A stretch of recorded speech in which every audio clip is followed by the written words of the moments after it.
Voters in South Dakota will soon decide the fate of cannabis legalization as this measure once again qualifies for the ballot. Our Zeta Jones is in the studio to tell us more.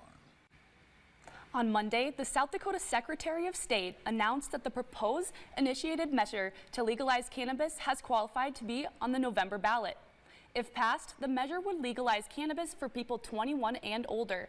Advocates emphasize the widespread national support for cannabis legalization.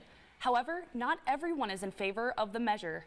The reality is that marijuana is a dangerous drug, and it's very difficult to regulate. It quadruples the rate of psychosis for young adults and for teens that use that product.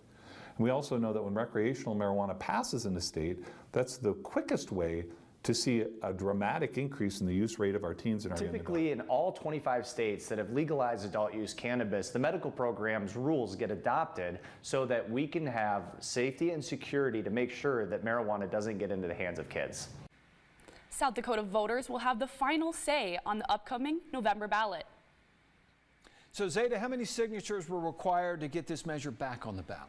The petition required 17,508 valid signatures from registered South Dakota voters in order to qualify. When can people in South Dakota vote for or against this measure? You can put your vote in for this measure at the general election November 5th, 2024. All right, thank you very much, Zeta.